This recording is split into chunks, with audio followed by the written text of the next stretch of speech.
All right, check. Everybody sound good? Check. Check, Cool. double check. All right. Discount, double check. Joel's clicking away over there. Sorry, I'm putting the mic down to type. That's the problem. But If you want, you could just mute while you're doing that if that's easier. Okay. All right, here we go. Welcome to BP Wrigleycast, the Cubs podcast that started with 4, and we hopefully should have all 4 of us here tonight. My name is Carlos Portocarrero. I'm joined by Ryan Davis and Joel Reese. Isaac Bennett hopefully will be able to join us shortly, but it's good to have everybody together, almost. Guys, welcome back to the podcast. It's like I never left. Yeah. Wait, did you leave? Just for a minute, I went to the grocery store. Oh, you're the funny one, right? Sometimes. Okay. No, you're the old one, sorry. Yeah. I'm the one who gets my feelings hurt when people make jokes about me being old. Well, going from there, the Cubs are partying like it's 2014. Woohoo! We are at the halfway point. The All Star break is here. I rarely say this, but thankfully, I feel like the Cubs and Cubs fans need a break in any kind of baseball activity that counts right now. They're hovering? Is it a game under 500? Did they finish at 500? They're 2 games. And after the incredible season last year and the deep run and winning everything, and Joel and I getting to attend Game 7,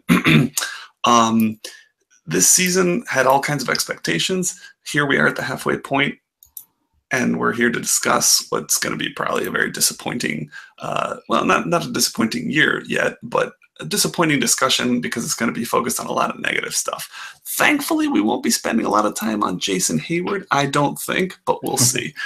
With that, I want to start with just right off the bat, who, whether it's a player or a theme or something about the team, and I'll start with you, Ryan. What's the thing that's disappointed you the most about this team so far this season? Well, it has to be the starting pitching to me. Yeah. Yeah, I mean, there's no way around it. Not only has the pitching been bad overall with John Lackey giving up home runs at leading the National League last I looked, and Jake Arrieta being really up and down, often having that one big blow up inning. Even Lester not being as good as we've come to expect him. So I would say the starting pitching has to be number one. The Hendricks injury doesn't help. Guys like Alec Mills, who they acquired from the Royals, has been on the disabled list at AAA all year, so he's given you nothing.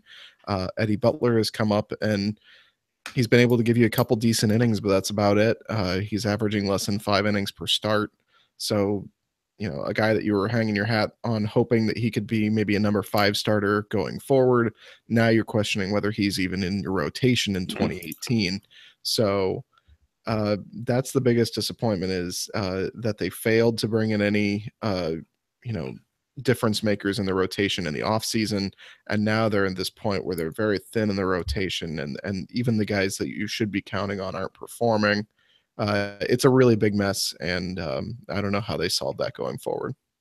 Yeah, it's looking at the numbers on the offensive side.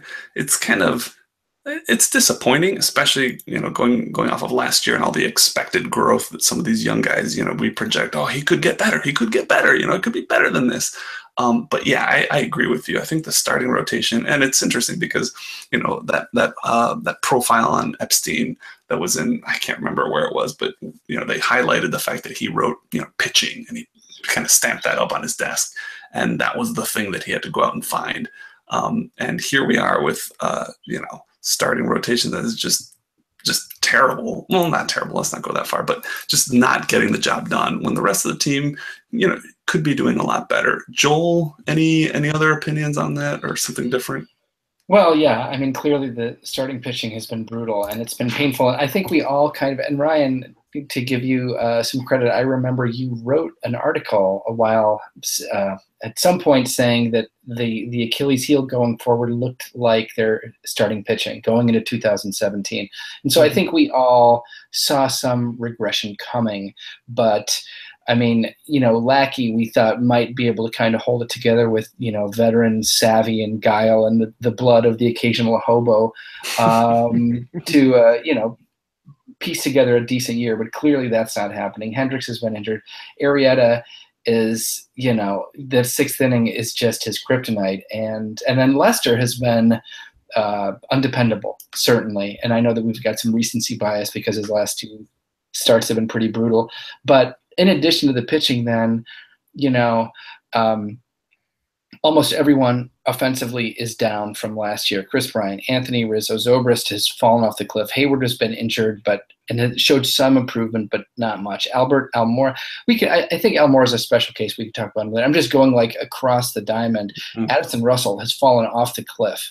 Schwarber has not become the second coming of Babe Ruth as we thought. Contreras has improved, which is good to see. But, at some point, if we want to get into it, potential trade candidates, I think Contreras, Bryant, and Rizzo are pretty much the only ones at this point. And whether you make that trade for this year, I know that Ryan and I had a very, very gentle, I would say, Twitter battle. It was very polite. And we don't have to get into this now, or we can, but I was saying that if things continued, they might want to look at seriously trading Wade Davis. And I got about 8 guys jumping on me, and then no one came to my aid. Sounds like your normal Saturday night. Yeah, it's more of a Friday night thing. Actually. Oh, sorry. Yeah, that's cool. But I just no one came to my aid, but I'm still, based on what I'm seeing, I just don't. I know that there's a lot of reasons to think that the Bryant will start hitting better with runners in scoring position, and the team will start hitting better with runners in scoring position, and Zobrist won't be completely awful, and blah blah blah. Well, hold on. When you say trading Wade Davis, what's the larger piece of that? Is that saying, okay, let's just get what we can from this great numbers that the closer is putting up, and just kind of wade through the rest of the season? You saw what I did there? I'm not saying to do it tomorrow. Maybe they, coming out of the All Star game, they go 12-4, or 16-3 or whatever, and they really start playing like we know they can. At which point I say no, you don't trade them. But if they keep kind of scuffling along at 500 or a little below, and Jake Arrieta can't, go without giving up 4 runs in the 6th inning, and Lester is up and down, and then I see no reason to keep him. When I know that the argument is you get in the playoffs, anything can happen, and the St. Louis Cardinals winning whatever year that was when Carlos Marmol let them get into the playoffs is the example that everyone cites, and rightly so. But I just don't see any magic with this team. I don't see anything that tells me that they are going to find the on switch, because they haven't. And maybe, they're, of course, that's baseball. Who thought that Rajai Davis was going to hit a home run off Aroldis Chapman? And anything can happen. But to me, and I don't think that they would necessarily – I don't know that they would do this. But to me, I look at what I've seen.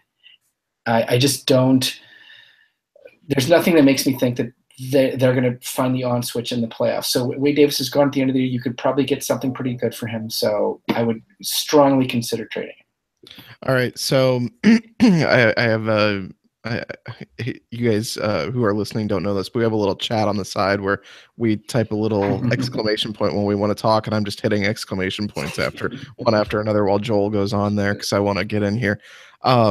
First of all, Theo Epstein has already said he doesn't envision a scenario where the Cubs are trading away players and essentially waving the white flag on the season. And I think that's the right move. You talk about, coming out of the All-Star break, what do they have, about 20 games or so before the trade deadline, or maybe 18 games. If they go 10-8 or 11-7 or 9-9, and they're still within 5 or 6 games of first place, I don't see them trading Wade Davis or anybody else off this roster. I don't see them going into the trade deadline, 5, 6, even 7 games back and saying that they're out of it, because there's still 2 months of the season left. And this is a team that won the World Series in 103 games last year. So it's just an impossible thing to tell this team that they're out of it and then trade everybody away. Quit clicking at me, Joel. I hear you. Sounds like angry clicking. Damn it. The other thing is, I think Theo Epstein did leave the door open when he talked about it and said, he didn't envision being under 500 at this point either. So it doesn't mean it can't possibly happen. But I think it would take a 1999 Cubs kind of, when that team was, like 8 games over 500 in early June, and then all of a sudden, just went in the tank and lost a ton of games. I think it would take that happening in the next few weeks before they would do that. Well, it's interesting because we talked a lot about Jason Hayward and how I remember saying it over and over. Oh, just wait it out. He'll come around. It'll happen. And it never did. And I can see Joel's point. And now, in terms of making, even if Theo has said that the white flag moves aren't going to happen and all this, I was looking at we were talking about the rotation, and I was kind of focusing in on Jake Arrieta. And it's amazing to think that, 2 years ago, we were touting the praises of that trade, and we still should, and thinking, wow, look at what we got. We got ourselves basically a number 1 starter who happens to be a number 2 because John Lester got, signed. But we got ourselves a number 1 starter. Call him a number 2 if you didn't buy it at that time, but whatever.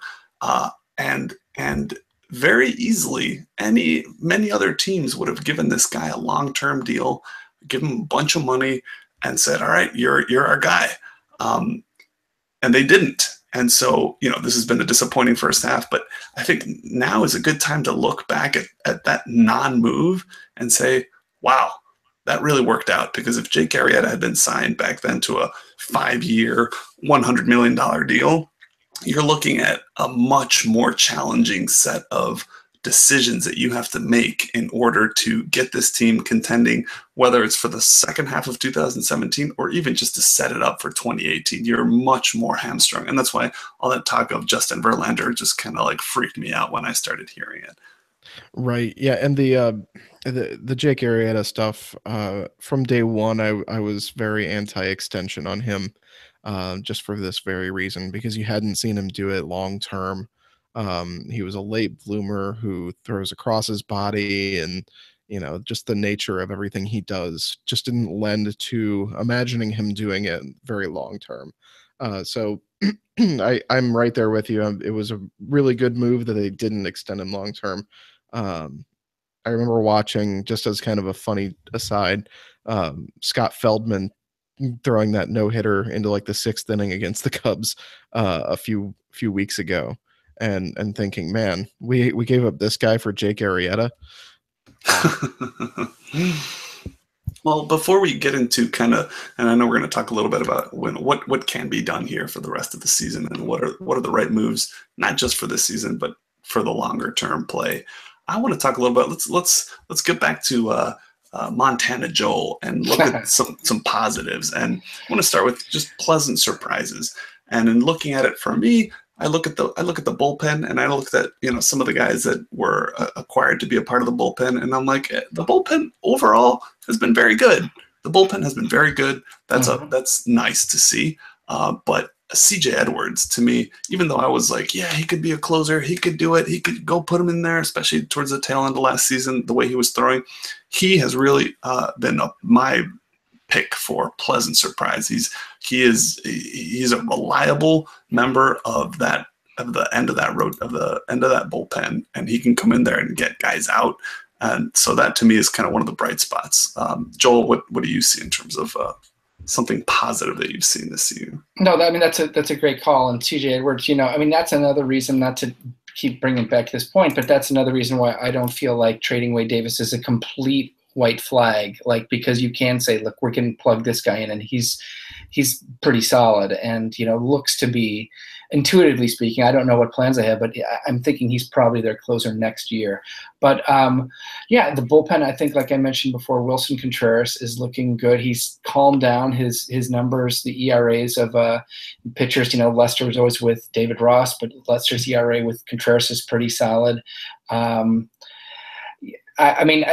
I'm trying to get back that Missoula warming glow, and it's hard because the defense is down and the offense is down and the pitching is down. So, John Jay, how about that? Yeah, there you go. He's solid. I've got one for you. Ian Happ. That's a pleasant surprise. Yep. If it weren't for a guy named Cody Bellinger, we'd be talking about Ian Happ as a potential National League Rookie of the Year this year. How many wins do you think his offense has kind of given the Cubs, just based on the fact that the way the offense has underperformed? You take his bat out of the lineup with all these injuries, it'd be even so much worse, I feel like. Yeah, I don't know if there's a win total number on it that I could give you, but 5. I said 3. 3 was what came to mind. 24. I don't know if there is a number. I know there were a handful of games specifically where he had an offensive performance that pushed them over the top. The 2-homer game is coming to mind. So yeah, I mean, this is a guy who's only played 51 games and has 13 home runs in the big leagues as a rookie. That's pretty impressive. Add in the fact that he hit 9 at AAA before he even came up. This kid has had quite the season. I know there's a lot of people who still really aren't buying in on him yet. And he's actually created somewhat of a problem for the Cubs because he was viewed for a long time as the big trade piece, right? Mm-hmm. Like they didn't want to trade away Eloy Jimenez. Well, now this kid comes up and he's essentially your third best hitter this season. So you can't trade him at this point and actually improve the roster unless you're getting something huge in return. So now that comes off the table, and this is something that was discussed on Twitter today ad nauseum, and I can make my point on it. The fact that the Cubs didn't trade any of these these positional players last offseason to bring in pitching going forward. Now we've seen a perfect storm of worst case scenario where the pitching is falling apart. They don't have that ace that you can count on right now, or a good number 2 or whatever you're looking for. And they have this, kind of everybody's underperforming on offense, but you still have this like cluster of 12 players who are all battling on the big league roster, who are all basically everyday players, or at least close to it, depending on how you feel about Tommy La Stella. And they're all essentially, they've arrived now. So you have all these guys who deserve to play, and some of them are struggling and some of them aren't.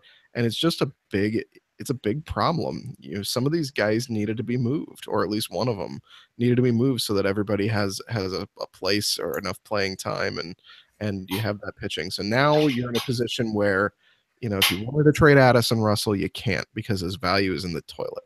Same thing for Kyle Schwarber. You can't do it. Ian Happ was the guy you thought maybe you could move if he was performing well, but you really can't do that and not downgrade the offense. You can't move Wilson Contreras because he's one of the best catchers in the league. You don't want to move Javier Baez if you can avoid it. That was the name I was going to mention. And then you don't want to move Eloy Jimenez because he's going to be one of the top prospects in the game, and he's basically all you have left in the farm system that has serious value. So they're in a big problem right now, and they may make a big move at the trade deadline, but they're not one move away from fixing this. They have to have some serious change in their own performance of the players already on this team if they're going to win anything. Yeah, I mean, everything you said is right. And, the funny thing is I had always heard that there were certain untouchables, and Addison Russell was just a gimme, that he was untouchable. And now I don't know that he is. I mean, clearly now is not the time, but I don't know what's happened to him. I mean, I don't like to think that, we don't have to get into the off the field stuff because clearly that we have no idea what effect that has, but he's just a different player. He's obviously there's something wrong with his shoulder. It looks like, and his defense is down a little bit, but yeah, I think you're right that now you've got all these infielders and you don't know what to do with them. I don't trade. You throw memes out there. I think, as I mentioned before, I think there are a couple untradables, Bryant, Contreras, Rizzo, and I don't trade Eloy Jimenez, and I don't trade Dylan Cease.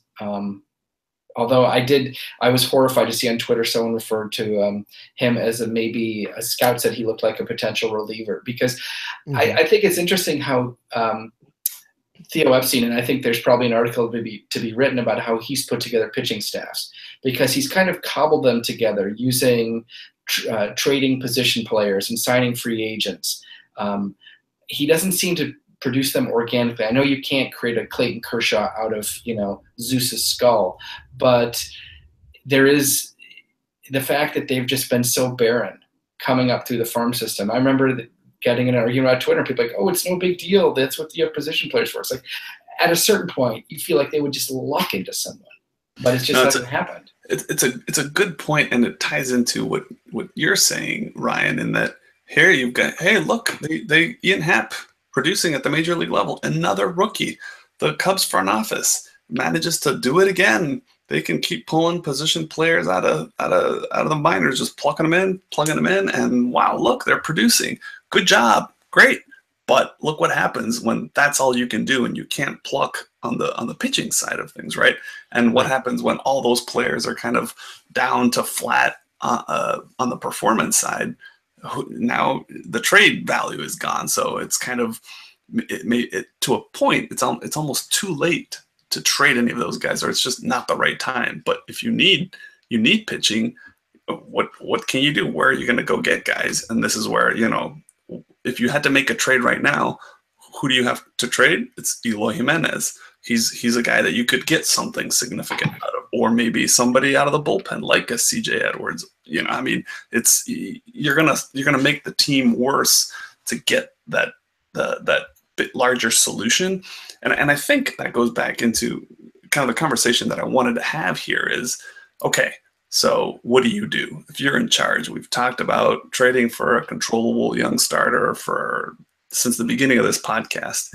Is now the time to do it, to bring in somebody that's gonna bring in those two pitchers that they're talking about from the Tigers and say, all right, let's plug those two guys in and see what we can do. And if it doesn't work out, then you got those two guys ready for 2018.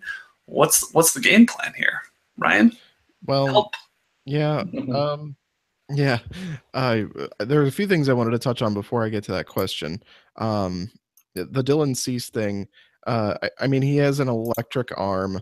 He's already had Tommy John surgery. He's, I think, 20 years old. He's in A-ball. So he's realistically 3 years away if all things go well. So, I like him. I interviewed him when he came to Peoria, Illinois, to play the Peoria Chiefs. He's a good kid. He's intelligent. He knows what he's doing out there. He has a plan. He's not your like meathead pitcher who does, he's 20 and all he knows is he can throw really hard. I mean, he gets it. He's smart, but the odds that kid is ever a starting pitcher in the big leagues and throws 200 innings, it's got to be like 5 to 10%. I mean, it's just he's a lottery ticket at this point, just based on his profile. He's a much better odds as coming up and being, Carl Edwards Jr. I think that's a good comp, not necessarily their body size, just their future profile. So I guess I just fell in love with his ceiling. Yeah, I mean, the ceiling is there, but it's so high risk, high reward. I would move him in the right deal. Honestly, if I were talking about Cubs pitching prospects, I would be more hesitant to move a guy like Trevor Clifton or Thomas Hatch than I would Dylan Cease, just because I feel like those guys profile as more of a sure thing to actually reach the big leagues and maybe pitch in a starting rotation. To get to Carlos's point, I don't think it's possible to acquire two pitchers who are going to make a difference for you with what the Cubs have to trade, unless you're giving up Eloy Jimenez, and even then you're not getting Michael Fulmer for Eloy Jimenez and Jeimer Candelario. I mean, it's just not going to happen. They're going to want something, Ian Happ. Yeah, it is great. More than that, I mean, they're going to want Kyle Schwarber if he still had value. That's the name. That's the name I saw. Yeah, I mean, that they're going to want something like, imagine Schwarber when he still had value in a trade. That's what they want. So you're talking like, just spitballing here, Ian Happ plus Jimenez plus So yeah, somebody else on the big league roster, maybe Baez. That's what they're going to want for a guy like Michael Fulmer, who is 24 years old and one of the best pitchers in the American League, and making peanuts for his salary. I mean, it's just a perfect storm of greatness for Fulmer. So that trade's probably not going to happen unless Theo can pull a rabbit out of his hat. So you're looking at a guy like Verlander if you're going to eat some money and you don't want to give up a ton of prospects. You're looking at rentals. Maybe Sonny Gray is available. Chris Archer, as much as the Cubs would love to have him, at this point is not available. If they had wanted to go down that route, they probably could have if they had been willing to trade a guy like Schwarber last offseason, which I advocated for at the time. So I think maybe you can acquire one pitcher, and then to fix the 2018 problem, maybe you get a guy like Sonny Gray for some decent prospects, and then go out and sign. I think the big thing, if we're looking towards 2018, they have to be throwing a ton of money at Yu Darvish in the offseason. That's pretty much the name out there who's going to garner a ton of interest. All the other free agents, all the other starting pitching free agents are having, pretty down years, but Yu Darvish is doing well. I wouldn't trade for him because he's, could walk away, but they need to go out and sign a guy like Darvish, trade for another starter, and then going into 2018, probably find another 2 starting pitchers that you wouldn't feel bad about putting in your rotation. Well, Darvish has a lot of miles on that arm. Yeah, so, I mean, I know that makes sense, and I know that you're right that he would be the big get, but I'm just, that would be the kind of that could be like a Jason Hayward type contract where in 3 years you're like, oh man, this is bad. I don't think Yu Darvish isn't that old. No, I think he has. I remember seeing in some article about how he has a lot of innings based on his years in Japan too. So if you add them together, so yeah, I mean, he missed. He's over the last 4 seasons in the big leagues as of right now. I'm pulling it up. He's only tossed 363 innings. So the last 4 years, it's actually been quite light because he had Tommy John surgery, but he's still been very good as well. Now, here's a question for you guys. Is there any scenario, or not scenario, but is there any way that this subpar first half can be turned into a positive? Starting the season off, it was up. They're going to repeat. They're going to win it again. Wow, they've got all the pieces. They're perfectly lined up. This is the team. They are no longer that team. They're no longer being talked about anywhere other than, oh, look, David Ross is making jokes on Twitter. Nobody's talking about this team right now other than the occasional, oh yeah, they're kind of disappointing. They're not really getting it done, or they're getting smoked by the Pirates. So could this be a positive if they can get their guys playing as they can, get healthy? Hendricks comes back, Arrieta has a decent second half where having that monkey off their back of, oh, these guys are going to make it, and they just become another team like we've had for all the years we've been Cub fans, except for last year, where it's like, oh, I hope they can make it. I hope that something good happens, whereas there was a little bit of that like aura of invincibility at the end of last year, where look at this abundance of young talent and the pitching and the ERA and the numbers, and it's like, or am I just trying to put a positive spin on something that really doesn't have one? Joel, tear it up. I don't know. I mean, you're talking about like kind of an intangible thing. Maybe there is the. I don't know, man. that's a tough one. You can say no. I mean, the Dodgers and the Astros just look to be kicking so much ass. It's just like they seem to have the magic. They're the ones pulling it. There was some game when Rizzo came up and was 1 strike away from, I think it was against the Reds, and it was like he was down, it was 2-2, and then he hits a 3-run homer and ties it, and then they win an extra innings. I'm like, that's it. That's the kind of game you win when it's your year. And they've had like none of those since. So, I think that we have seen bits and pieces of them kind of putting it together. But as far as a positive from this negative, I guess maybe, there was a band in the early 90s called the Judy Bats, and they had an album called Pain Makes You Beautiful. So maybe the struggle, and realizing they're not going to step on the field and, score 7 runs by, just by virtue of being there, and the other team is not going to roll over just because they're the world champions. So maybe this is the kind of thing that makes you tougher. And I just don't see it happening this year.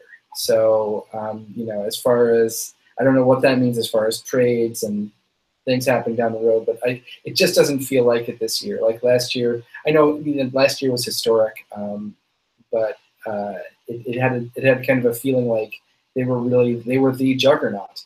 And I know that the juggernaut doesn't always win, and often usually doesn't, but they don't feel like they're even they have the magic to be the underdog who comes in and sneaks it all. It just doesn't feel magical to me. Yeah, I think the really good point is I tweeted out a screenshot of the San Francisco Giants last several years, and after their 3 World Series wins, they won 86, 76, and 84 games the seasons following. So if this team won 86 or 84 or 76 games, would that be all that surprising? I don't think so. I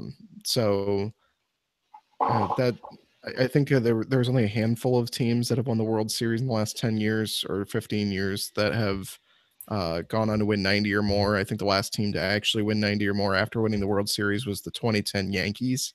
So I think it takes a lot out of you to win the World Series, and it doesn't surprise me that a team would kind of, they all had like their best years last year. I mean, they did. There's no way around it. You can't say that Chris Bryant has ever been better than that. Should we have expected Chris Bryant to be better than he was in his MVP season? I think if anybody did, they were really foolish. I think anybody who expected all these guys to come back out and just continue to get better and better and put up better and better numbers, I think that was kind of misguided. I mean, these are young kids. The UFC always says that progress isn't linear. Right. These guys are going to have their struggles because they are still young. Just because you win a World Series and 2 division titles doesn't make you immune to those problems. So I think that they still have the talent to do this. I think they've had a lot of injuries, specifically Addison Russell. Jason Hayward's missed a lot of time with injury. Ben Zobrist has been injured most of the season, with the back problem, then with the wrist problem. So I think a little time off and getting basically their team back out on the mound in the second half, with Kyle Hendricks going on a rehab assignment today. I can't remember where he is, but he's in Tennessee. He's starting tonight. We're gonna see this team healthy kicking off the second half, and we, they could turn it around. Sure, they could come back out and kick ass and take names and perform the way this team could, but it just doesn't feel like that year. Well, I want to go off of that phrase, progress isn't linear, because it's a good jumping off point to something. I was texting with my friend Rob about this, and he was saying, so what are they to do here? And I was just assuming, well, of course you got to go and get some starting pitching. And I was thinking of this season, but I was more thinking about the fact that Theo Epstein has always talked about this window, right? You have this young talent, and you only have it for a certain window. So you got to make sure the pieces are in place to give yourself that chance. So let's say whatever happens this season happens, but how does that window get extended for next year and the year after? Let's just think 2018, 2019. You've got two members of your starting rotation that will be gone. One is not pitching very well. The other is pitching disappointing compared to what we all thought he would be doing 2 years ago. And I'm talking about Arrieta there. Those two guys are gone. So you've got John Lester as your number one. You've got Hendricks, I guess, as your number two, just by default. And then you've got that's it. And then you've got that's three slots to fill with a cast of characters. The way this usually works, even on bad teams, is you've got the 4 and 5 slot. Maybe those 2 slots are open in spring training, and you throw a bunch of career minor leaguers, guys that you're trying to just pick up off the scrap heap and give it a shot, or maybe one of your younger pitchers, and then you say, all right, well, let's see how they all perform, and then the best 2 of those 17 that go out and try to do it, we'll put those 2 in there and see what happens. They've got 3 openings. I cannot see a scenario where they succeed next year and the year after that without having a much more solid base in the starting rotation, not in spring training 2018, but today, next month.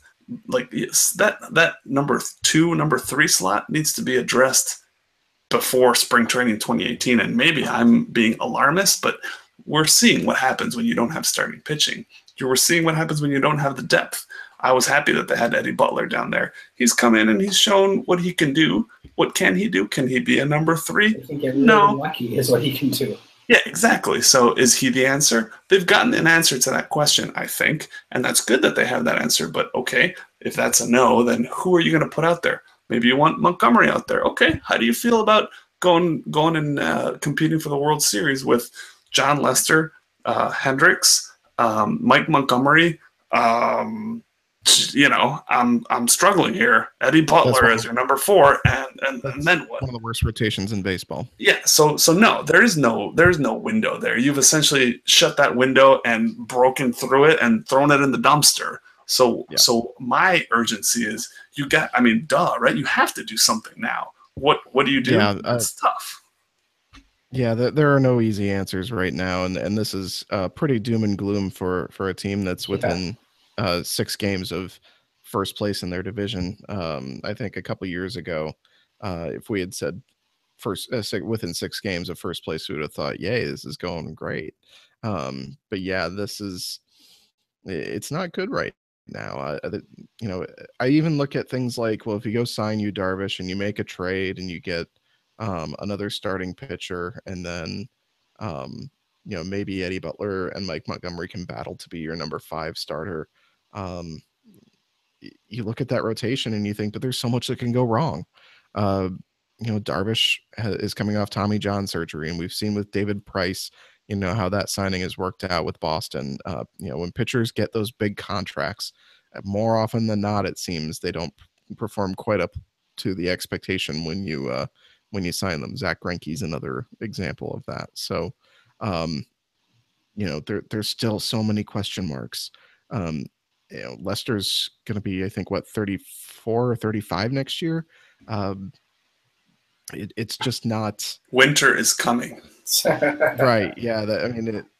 Really, the Cubs need to trade from their depth of positional players. And again, this is something one of you guys, I can't remember which, said earlier, was they hoarded all these position prospects. And for years, Cubs fans said, well, when the time is right, they'll trade from their position of strength to get more pitching. And every moment when I brought up that fact, I get rebuffed by Cubs fans saying, no, you can't trade this guy. No, you can't trade that guy. Or no, I don't want to trade him for that pitcher. Or no, these, not enough pitchers available. The pitchers that are good aren't available. Well, you know what? Now you're seeing what happens is when you get stuck with a ton of position players and you get the double whammy that they're underperforming, and you don't have the pitching that you need. This is a big problem, and they're going to have to trade somebody you don't want them to trade, especially if guys like Addison Russell and Kyle Schwarber don't start turning it around. You may see somebody moved off the big league roster in the offseason to get pitching that you don't necessarily want to see moved. I'm going to put on my Montana Joel hat here, and here's the good news, and it's not very concrete, but the thing is, they have the smartest guy in the room at the top of the pyramid. Theo Epstein has proven that he's one of the best GMs or front office guys in the history of baseball. He sees what we see. He knows that this is an issue, and I know that that he's talked about getting pitching, and it hasn't worked out this year so far.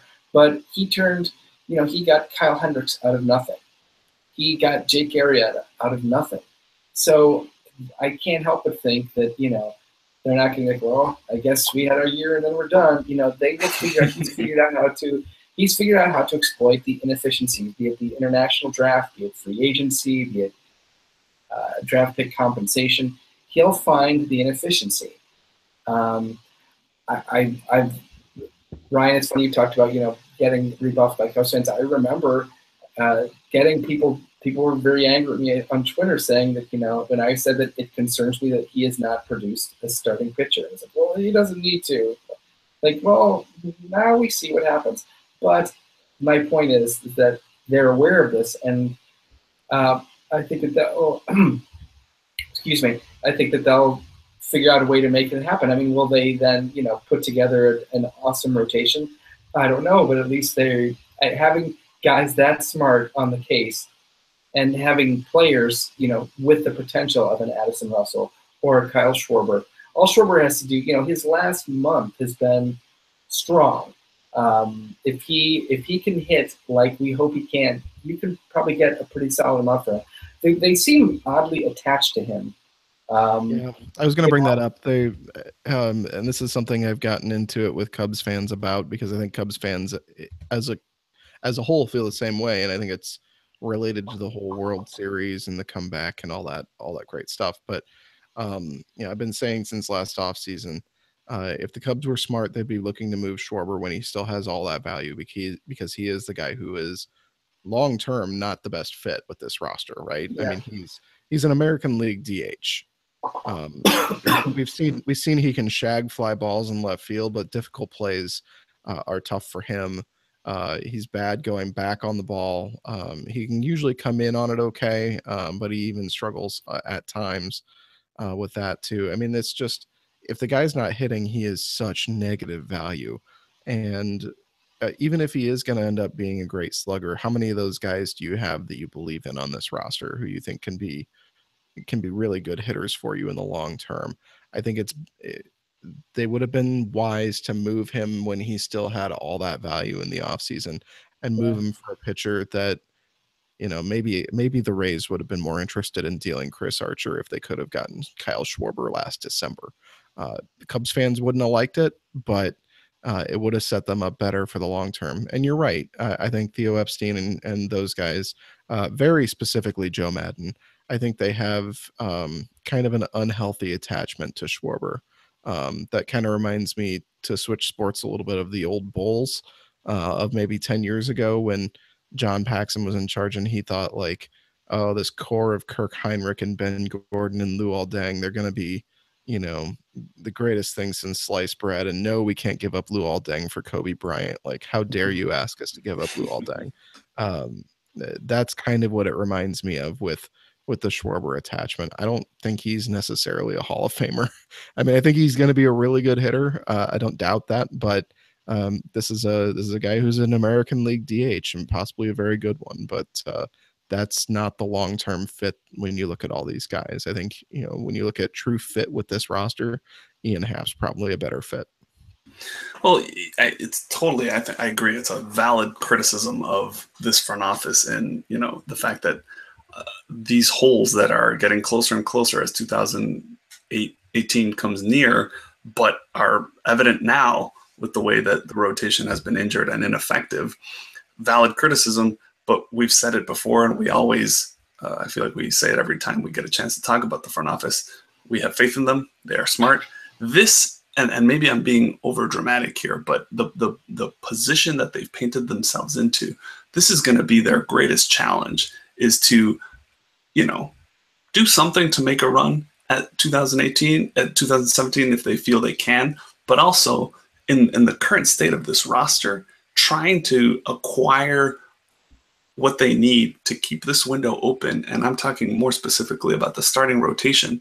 When you have very little to give, you have a lot of position players that are very talented, but in terms of trade value, short of doing something crazy like flipping a Rizzo or a Bryant, which I don't advocate and I don't think will happen, but short of doing something massive like that, and then saying, okay, well, we'll backfill with our position players that we have and acquire a talented, a starting pitcher. I don't know how you're going to do it. And now I actually have come around from feeling extremely negative to being very interested in seeing how Epstein approaches this, what he does. And I'm sure we're going to be criticizing and analyzing what he does and how he does it, and if it's too late. But look at his track record, right? Whatever he does, he has a plan, and I'm excited to see how he tries to dig himself out of this one. Yeah, I mean, I agree. And the urgency isn't there because, I'm looking up right above me is the Tribune, from Thursday, November 3rd, says at last, and they're there celebrating the World Series win. So it's not so urgent. It's like they won. So for a year or two or three, I'll be like, okay, I'm good. I really don't feel like that angry about this season because I'm like, hey, I watched them win the World Series. I did not think I was going to see that in my lifetime. Like I got to the point in my darkest moments, I'm like, it's never happening. So I think that they will figure it out, and I don't think that they're, clearly Epstein is not the kind of guy to rest on his laurels and say, hey, we won, whatever. I'm sure that they are up late trying to figure out the inefficiency to exploit and figure out some way to fix this pitching issue. And it's going to be a lot easier when they sign Bryce Harper and Shohei Ohtani also. I just want to add that too. Yeah, well, of course. Well, yeah, I mean, there's been a lot of negative on here, and I think that's just a reflection of the kind of first half of the season the Cubs have had, and some of the disappointing moves or lack of moves that they've had over the last 6 or 8 months.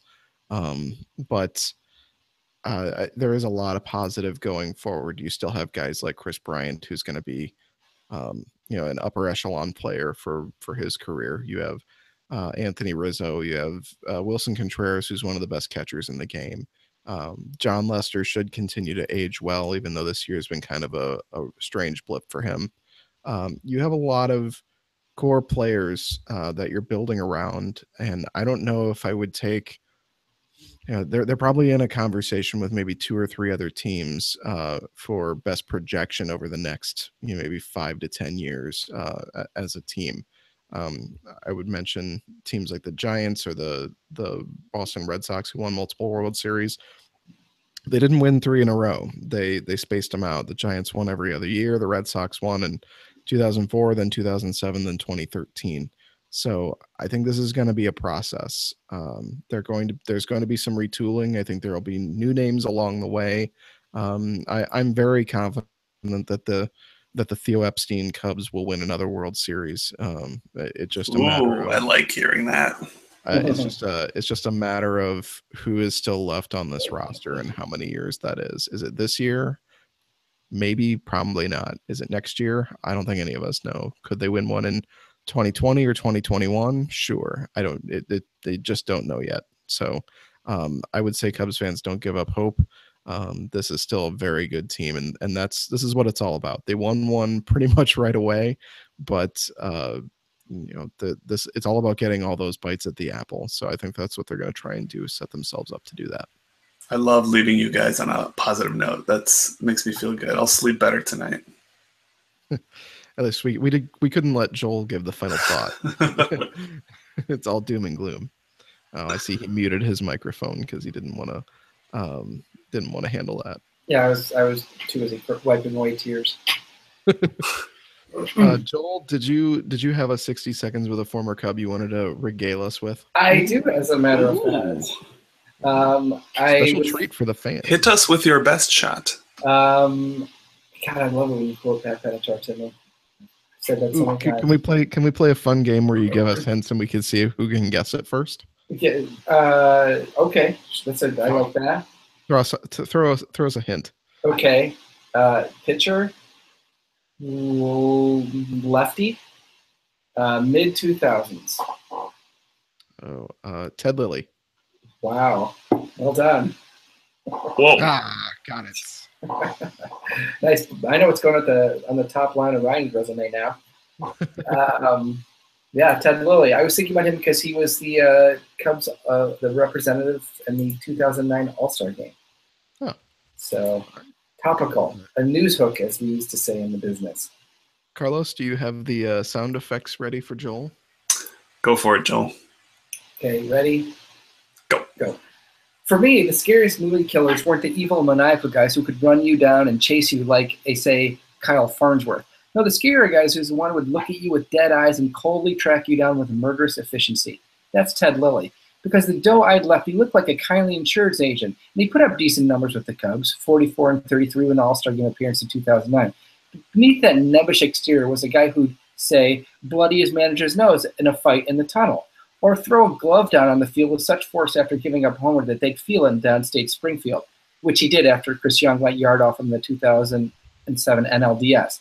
To tie it back to insurance, Lilly pled no contest to insurance fraud after trying to scam $4,600 from its insurance companies, despite making millions and millions in the major leagues. So who is Ted Lilly, really? I'm going to say I don't know, and I think it's better that I not find out. Ted Lilly. Way to work the insurance scam in there. You know, there was another one. There was another thing that I was searching for. I was doing, my voluminous research on Ted Lilly, and I found this thing where he apparently had given up a bunch of runs in some game and was walking through the dugout purposefully, angrily, grabbed a bat and headed right down the tunnel. So I'm like, okay, was he like smashing mirrors and, lockers? And you saw guys kind of peeking down in there to see what was going on. So he was kind of weird, right? He looked so calm and collected, but there was this weird anger. Like, how many guys, who can you think of that has been in a fight, a literal fight with their manager? Like, I can't think of anyone else. So. Yeah, I don't know. Even Milton Bradley wouldn't fight Lou Piniella. Yeah, and Barry Bonds had his thing with Jim Leland, but they didn't come to fisticuffs. Yeah, I will always remember Ted Lilly for his glove toss. You guys, that's. I mean, it's a very sad moment. What was that? Game 2 of the NLDS 2007. The glove toss on the Chris Young home run. That's my big memory of Lilly. But I think Ted Lilly was an underrated Cub. I think he had a couple good years on good teams, and he only got that one playoff start where he got absolutely bombed by Chris Young. But but yeah, I mean that's a guy who probably deserves a little bit more credit in Cubs history than he gets. Sure, no, I agree with that.